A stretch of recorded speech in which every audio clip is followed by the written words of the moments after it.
Isang mapagpalang hapon sa bawat isa sa atin. Pasalamat po tayo sa Diyos at ipinagkaloob niya po sa oras na ito tayo pagsamasamahin sa lugar na ito. Bagamat ang lahat ng tao sa ating paligid ay abalang-abala. At mga iyahan at mamaya. Pero tayo, una nating binigyan ng pansin yung paghahanda ng ating nag-iisang kaluluwa. Walang iba ang dalhin natin sa templo at makinig tayo ng tinatawag na aral ng Diyos na siyang tinakay ng buhay na pinakakailangan ng ating kaluluwa upang tayo'y patuloy na mabuhay dito sa ibabaw ng lupa. Yung pagkain material, sabi nga, napapanis, ay hangganan. Pero yung kinahalaga natin lang, spiritual, hindi napapanis. Hanggang sa ikalawang buhay, mapapakinabangan natin. Meron po tayo ngayong mga sitas sa oras na ito. Tago po tayo dito sa isang aralin. Sabi po dito sa sulat ni Apostol Santiago, sa Kapitulo 3, versikulo 10 hanggang 17. Maganda po ito. Ito po, yung sinasabing tungkol sa bibig. Ang bibig, di ba na? Parang kaganyan siya. Nandun sa loob yung dila, napapakura ng ngipin. Bakit yung ngipin may bakod ng dila? Ay, yung dila may bakod siya. Alert. Para, sabi kung ang dila, labi-labi, kakatong kang ngipon. Kaya binakuran siya. Ngayon, sabi dito, sa bibig din lumalabas ang pagpupuri, paglain. Ito po, pagpupuri sa pamamagitan ng dila, sinasabi, Glory to God! Hallelujah! Purihin ng Diyos. Pero, sabi dito sa sinundan, siyang ating ipinagpupuri sa Panginoon at Ama at siyang ating ipinanglalait sa mga taong ginawang ayon sa larawan ng Diyos. Halimbawa, sa pamamagitan ng bibig, pinupuri natin ng Diyos. Hallelujah! Glory to God! Pero yung nilikha na tao, ayon sa wangis at larawan ng Diyos, nagkaparehas din naman ng hitsura ng mukha natin. Nilalait natin. Nadisgrasya lang yung mata, bumaba na. Nilalait na natin. Natatad lang ng tagyawat. Sabihin na natin, pangit mo. Hindi ba kapag lait yun? Panlabas na anyo lang yan. Sabi nga, ito lang katarang laman natin. Hinuhusgahan natin. O hinahatol natin. Ang importante po dyan, yung kalagayan ng nasa loob ng bawat isa sa atin. Kaso po ang tao, tumitingin sa panlabas. Nagkaroon lang ng diferensya yung katawan, kaya naging pabaya lang sa sarili yung kapwa natin, hindi nakaligo, mabaho na yung pinibili, lalaitin na natin, tutuyuin na natin. Hindi dapat ganun. Kundi ang Diyos tumitingin sa puso at isipan ng bawat tao. Kaya maitim man yan, kaya pangit man yan, kaya ano bang amuin yan, mabaho man yan, ang mahalaga, ano ba ang kanyang ginagawa, ang laman ng kanyang puso. Siya ba ay masunurin? Sabi nga, sa English, don't judge a book by its cover. Huhusga natin, dahil sira na yung cover, Pero yung laman pala ng Bible pala yun. Kaya kinakailangan tingnan natin yung panloob na kaanyuan ng tao, huwag yung panlabas, para hindi tayo makapanglait sa kapwa. Ngayon, mga kapatid ko, ang mga bagay na ito ay hindi nararapat magkagayon. Warning po yan ni Apostol Santiago. Bakit po? Ang bukal bagay, iisa lamang siwang ay binubukala ng matamis at mapait. Doon kaya sa bukal. Ano yung biko ng bukal? Burabot. Duman sa burabot. Pwede kaya lumabas doon ang matamis at mapait? Isang siwang lang ang pinanggalingan? Hindi. Hindi ba itong bibig isang siwang din? Pwede ba yun? Duplikara tayo? Pinupuri natin sa Diyos, tapos may nakita lang tayo, nilalampastahan natin yung kapwa. Dapat po hindi magkagayon. Maaari ba mga kapatid ko na ang puno ng igos o higira ay magbunga ng asaytunas? O ng mga igos ang puno ng ubas? Hindi po. Siyempre, kung halimbawa sa atin, kung wala naman dito sa ating igos, pwede ba magbunga ang bayabas ng santol? Hindi. Sabi nga, makikilala ninyo ang puno sa kanyang bunga. Ang bawat puno may binhi. Ang binhi galing sa bunga. Kaya po, kahit anong gawin natin dyan, pero ngayon, manood tayo sa video. Meron dyan, papaya nagbubunga ng watermelon. Sa kung ano-anong pinagagawa nila na pinagsasama-sama o pinagkukumbay. Pero yung lalang ng Diyos o linikha ng Diyos, hindi po yung nagbago. Binago lang ng tao dahil sa kanilang katalinuhan. Isipin natin, hindi pa nilikha ng tao, unang tao, si Adam, lalaki. Pinatulog si Adam, hindi kawasang tulog, sinugatan, kinuha yung tadyang ginawang babae, pagising niya, may kasama na siya. Pero bakit lumipas yung panahon? 4 na ngayon. May alanganin babae at lalaki, o babae, naging alanganin na pwedeng lalaki. At meron din lalaki na kaparehas na rin ng babae. Sino may likha nun? Kumbaga yung mga tao din, sabi nga, ang bakla hindi nanganganak, pero magdamag lang, kinabukasan, marami na sila. Dahil sa pakinding-kinding, malakas ang kita dito. Mag-colorate ka lang sa mukha. Kaya yan po ang nangyayari.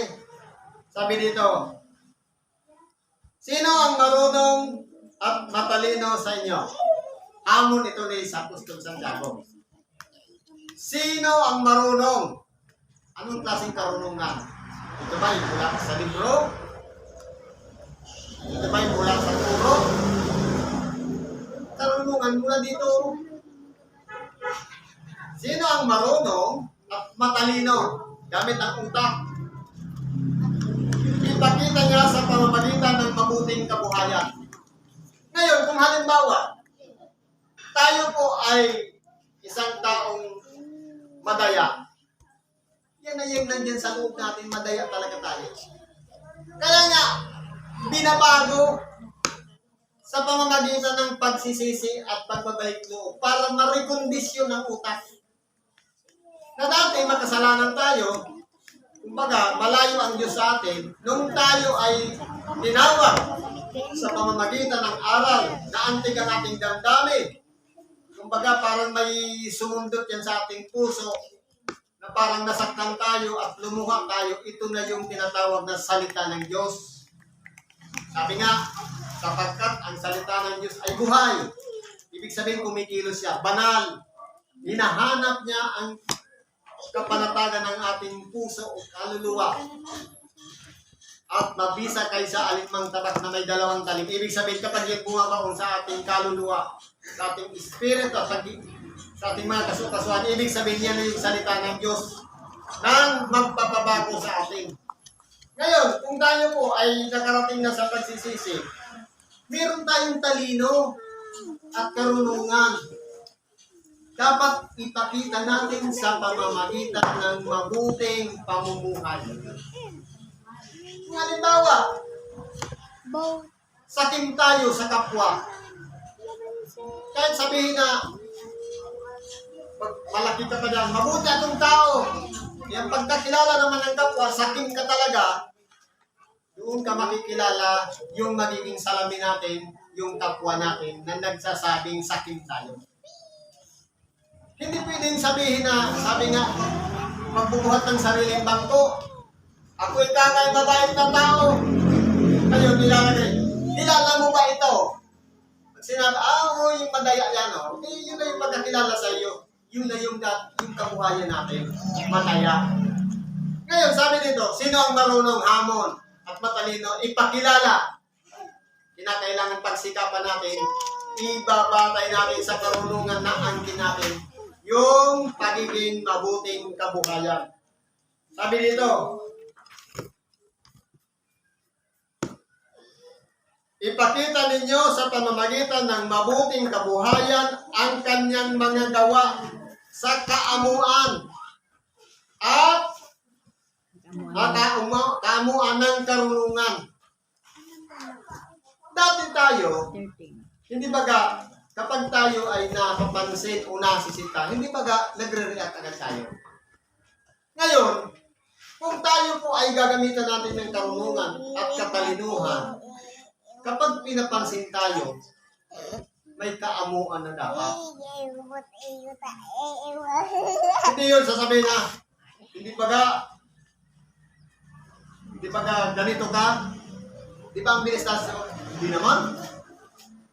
Kung may kaamuan tayo, tanggapin natin dahil ginawa natin yun.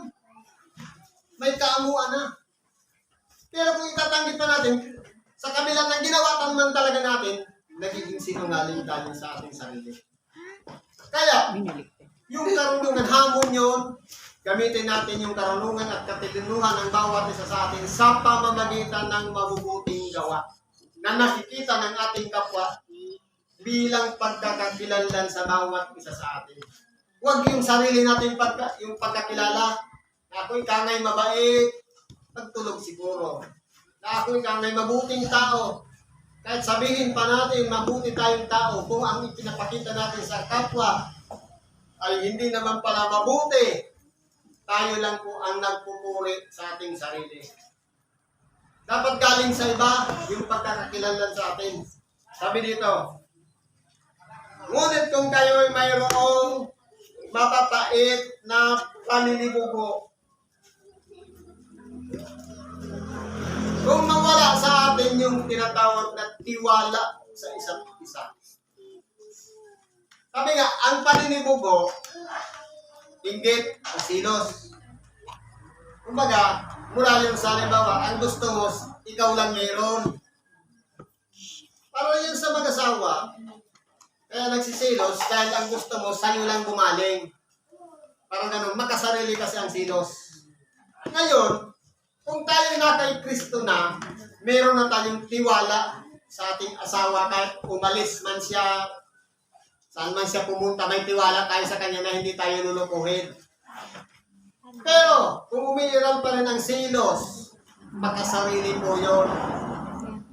Kaya po, dapat isipin natin, unang-una, pahalagahan natin sa ating puso na mawala dapat yung mga makapait na paninigugho. Nakapinsala po yun.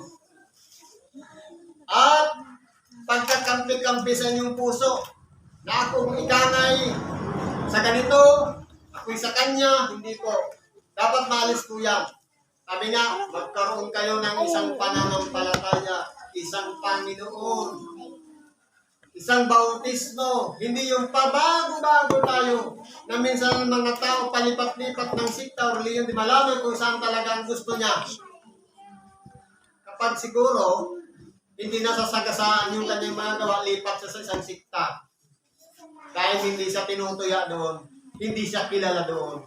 Kung tayo talaga, may pagkakatiwala kay Kristo, handa nating iharap ang ating sarili sa kapitbahay natin na ganito ako, ganito akong tao.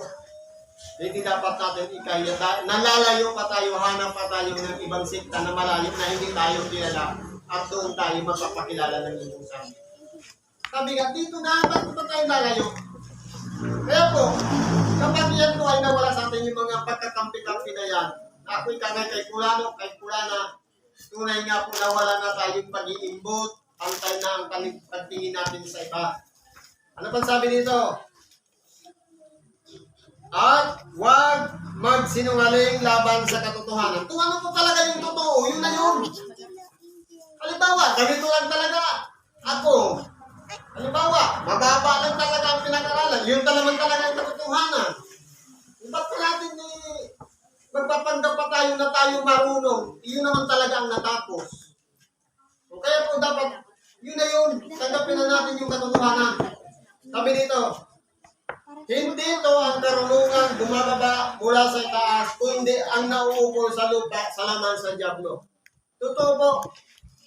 Ibig sabihin, yung lupa, laman, at dyablo, magkakasama po yan. Sabi nga, sa ibang parte ng banal na kasulatan, kung kayo'y nagsisiasa sa buhay lamang na ito, kayo na ang pinakakahabang-habang. Ano pong ibig sabihin? Halimbawa, inaasahan lang natin yung kakainin natin ngayon hanggang bukas. Yung pagkatapos lang yung anak natin hanggang sa mabigyan ng buhay. Kung yun lang ang limitasyon ng ating pagpapahalaga, kahabang-habang po tayo. Bakit? Lahat yan may katapusan. Pero kung ituturo natin sa anak ang manalangin, ituturo natin sa anak yung mga salita ng Diyos, kumbaga, nakapagturo na tayo ng ibang bagay na hindi na para sa sanglibutan ito. Kasi dapat hindi connected sa laman, hindi connected dito sa, sabi dito, sa lupa, laman, o dyablo. Sapagkat itong lupa na ito, mawawala. Itong katawan na ito, mawawala. At ang dyablo ay mawawala din. Ahatulan yan pare-parehas. Kaya dapat may iba tayo ng kalagayan. Ma-divert yung ating sarili patungkol doon sa pangako ng Diyos, yung buhay na walang hanggan. Hindi na yung ngayon, kundi mag-move na tayo doon sa isang bagay, yung panghabang buhay. Ano pa sabi dito? Sapagkat kung saan mayroong paninibugho at pagkakampi-kampi, ay doon mayroong kaguluhan at lahat ng gawang masama. Totoo po. Dahil sa silos, minsan, sa haga pa lang ng puso, nakita niya may kasama yung kanyang asawa. O kaya, karelasyon pa lang, nakipagkita lang doon sa isang lalaki, nakakagawa na ng masama. Hindi ba nababalita yan na may katransaksyon yun ng ngalan mo, delivery lang pala yun ng courier na nag-order ka sa shopping, pagkatapos pinatay na. Hindi ba gagawin na nangyari? Magagawang masama po yun. At ganun din yung kaguluhan. Hindi po nagkakaroon ng kapanatagan ng isang pamilya kung nagsisiyosan ang mag-asawa. Ganon din, yung nagkakampi-kampi.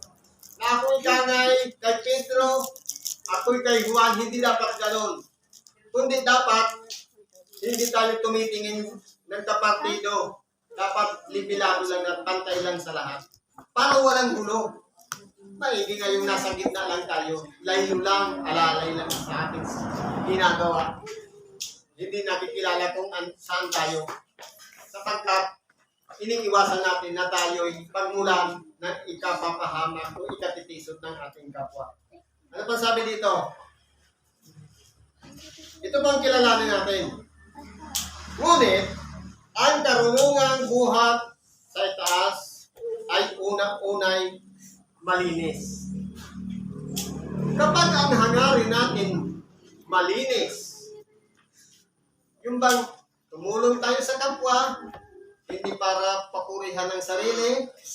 Tumulong tayo sa kapwa, hindi para lamang kilalanin o magpakilala. Tumulong tayo sa kapwa dahil sa tinatawag na pag-ibig. Malinis ang ating hangarin. Tumulong tayo sa Kanya dahil nabibigatan na siya sa problema, nabibigatan na siya sa kanyang mga dinaranas sa ngayon, na kinakailangan niya na magkaroon naman ng kapanatagan ang kanyang kalooban. Ang tawag doon pag-ibig, pagpapahalaga sa kalagayan ng kapwa. Ano pa? Mapayapa. Hindi walang kaguluhan doon. Panatag lahat. Ano pa? Nandito. Banayad.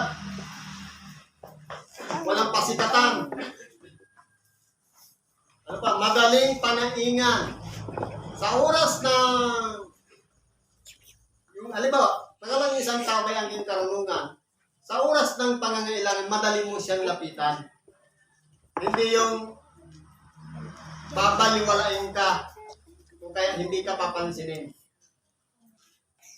Puspos ng kaawaan. Ibig sabihin, nandun na ang pagiging pusong mahabagin, umawain. Ano mang oras, ano mang kalagayan, titingnan natin, hindi ba lahat naman tayo may problema? Ngayon, meron lumapit sa atin, isa rin may problema. Kapag yung problema ang ng ating kapwa ang inuna natin, sa halip yung sarili nating problema,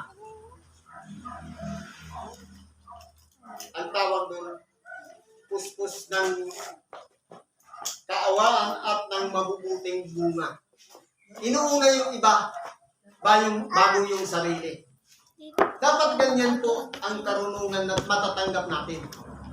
Hindi yung makasarili. Nauunahin mo na yung sarili dahil hindi pa ako kumain sa kana. Hindi. Isasakripisyo mo ang sarili na gutom, gagawin mo yun. Dahil si Kristo nagbigay ng halimbawa, inuna niya ang kapwa bago ang kanyang sarili. Inuna niya ang kalagayan mo. Sinulat lahat patungkol sa kanya na inihulat ng mga propeta para sa lahat ng tao bago niya iniisip ang kanyang sarili. Na minsan na rin siya parang gusto niya na rin sumuko. Anong sabi niya? Ama, kung maaari sana lumagpas sa akin ang sarong ito. Huwag ang sarili kong kalooban ang mangyari, kundi mangyari ang iyong kalooban. Dapat po, ganun ang mindset natin. Ganun ang pag-iisip natin. Walang inaayunan. Ibig sabihin, kay kaaway man yan, kay kaibigan, pakitunguhan natin. Hindi yung, pero kung tayo po, nabubuhay pa bilang isang tao, na sabi nga, makasanlibutan pa. Ang makasanlibutan po pa kasi ganito yan. Kapag nakarinig ng isang salita na masakit sa tinga, nagdadamdam pa, ang tawag doon makasanlibutan. Pero yung mga maka-spiritual na pag-iisip, hindi na po yung nagdadamdam.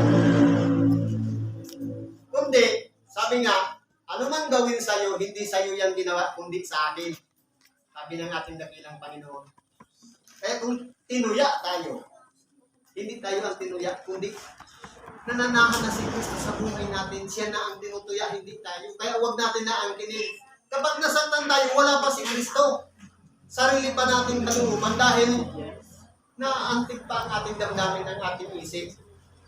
Kaya dapat, kung ibinihis na natin si Kristo, hindi na yung dati nating pagkatao na tayo madamdamin, na tayo'y minsan, kumbaga, natatas agad tayo kapag kinakausap ng ating kapwa. Kundi, dapat mag-mature na tayo. Tingnan na rin natin ng ating sarili. Ako ba'y makasanlibutan pa? O maka-spiritual na yung pamantayan ng ating ginagawa? Kasi kung makasanlibutan pa, nasasaktan pa yan. Pero kung yan ay maka-spiritual na, ibinihis na si Kristo at nandiyan ang Espiritu Santo, hindi na po yan magandang. Kundi binago na yung pagkatao. Kaya, may apply na natin yung sinasabing walang inaayunan. kay tinuya man tayo niyan, nilibat noon, kapag lumapit sa atin, hindi na natin itatakwil. Ituturing natin siya na isang mahalagang tao sa atin. Isipin na lang natin, tinuya tayo, tapos ngayon nagpapakumbabang lumalapit, hindi ba ka kinain niya yung kanyang ego para lamang magpakumbaba at kausapin tayo? Dapat yun ang isa-isip natin. Walang pagpapaimbabaw. Kapag huli, dapat wala pong paplastikan. Na tinulungan natin, halimbawa, lumapit sa atin, tinulungan natin, pantalikod, tinira naman natin. Madigdis naman yan, pagkaito ako. Hindi po dapat ganun. Kinakailangan, yung pagtulong natin, may katapatan mula sa puso na hindi po dapat dahil sa kailangan lang kaya lumapit sa atin, kundi walang halong kaplastikan. Totoo tayong humaharap sa kanila. Na ito na ako ngayon, hindi na ako yung dati na plastic. Ngayon, totoong tao na ako kahit pa darangin mo sa apoy. Ako na ito. Dapat ganon. Kaya meron na iwan dito isang verse, sabi dito, at ang bunga ng katwiran ay natatanim sa kapayapaan sa mga nagsisigawa ng kapayapaan. Kaya po, para tayo manatili sa katwiran, kinakailangan pakanasain natin na yung pamumuhay bilang isang taong totoo sa ating kapwa. Hindi yung pabago-bago ng isip na, kumbaga, dahil ngayon, sumasabay tayo sa init ng panahon, sumasabay tayo sa pagod, hindi po dapat ganun. Kundi meron tayong isang panuntungan sa ating kapwa. Hanapin natin yung karunungan mula sa taas. Ipadama natin yan sa ating kapwa. Gagamitin tayo ng Diyos kung tayo karapat-dapat. Pero, kung nabubuhay pa tayo sa dati nating pagkatao, hindi pa po tayo karapat-dapat doon sa karunungan mula sa itaas. Malamang, yan ay mula sa laman, mula sa lupa, at sa diablo. Kaya, huwag nating iisipin unang-unang nating sarili, unang-unang tingnan natin ang kalagayan ng ating kapwa. Kaya siya lumapit sa atin dahil kailangan niya tayo ipakita natin yung karunungan mula sa taas, hindi yung galing sa lupa, sa laman, at sa diablo. Siguro hanggang dyan na lang muna yung may babahagi natin. Salamat po at pagpalain tayo ng Diyos. Ano man ang ating mga kahilingan, idulog natin lahat sa Diyos, karaingan man problema o karamdaman, lahat ng yan, ilapit natin sa Kanya at ipagkakalo ang kapanatagan ng ating mga kaluluwa. Salamat at pagpalain tayo ng Diyos.